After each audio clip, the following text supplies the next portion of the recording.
At first glance, it appeared to be nothing more than a faint smudge of chaos on the horizon. The defenders watching from the walls saw a dark line stretching across the skyline. But it was no storm. It moved too slowly, too deliberately. Then gradually, a sound began to rise, a deep, unending rumble, as though the sky itself was delivering a message. But it did not stop. Drums, thousands of them.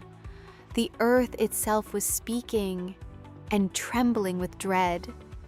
Inside the city, fewer than 2,000 men were preparing to face the approaching threat. Farmers, blacksmiths, battle-worn veterans, and women among them. They all knew the truth. Tension and unease hung heavy in the air. This was not a battle meant to be won. Outside, an army whose numbers swallowed the horizon advanced slowly. Banners filled the sky. The sun blazed off polished armor. This was no mere army. It might have been a message from God. Surrender or be destroyed. But inside the walls, there was no spirit of surrender, only the resolve to fight.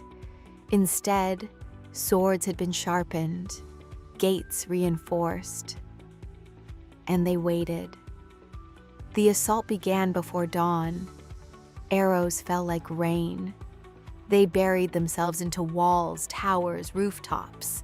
The sky turned black. Then came the ladders, and with them, a sudden surge of bold confidence.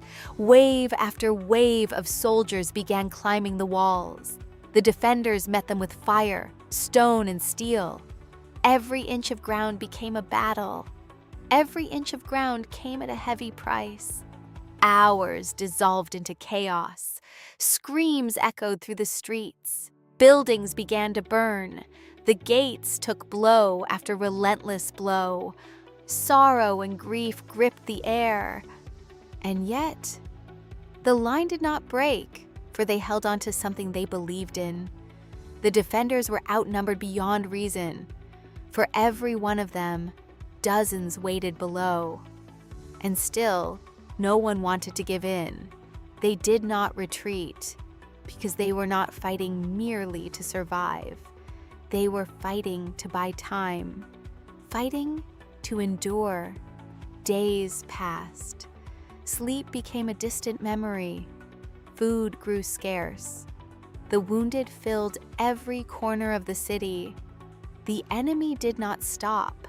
They kept doing what they knew, pressing forward with relentless hostility.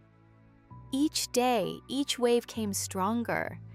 Every assault was designed to crush whatever resistance remained.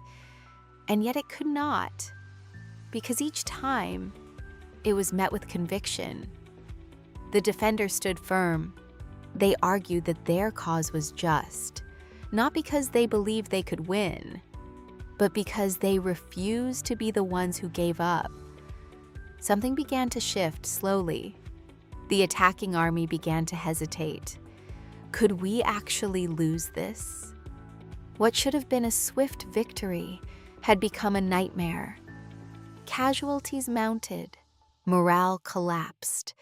Whispers began spreading from mouth to mouth. How are they still standing? Is it their belief that keeps them on their feet? Inside the walls, the answer was simple. They had nothing left to lose. The only thing they wanted was for the fighting to end. When the final day came, tension reached its absolute peak. Everything was poured into a single assault, the greatest wave. Thousands surged forward at once. They were determined to finish it. The walls shook, the gates splintered, the city burned. And yet, the defenders did not move from their posts. They fought street by street, step by step, breath by breath. And then, something unexpected happened. The assault stopped. Slowly, That vast army began to pull back. What should have been a decisive victory had turned to fear. Fear of men who would not fall. Fear of a city that would not break. Against all odds, against all logic, 2,000 men had held the line. And in doing so, they had defeated something greater than an army. They had defeated inevitability. But above all else, when the fighting finally ceased, it was a relief to everyone.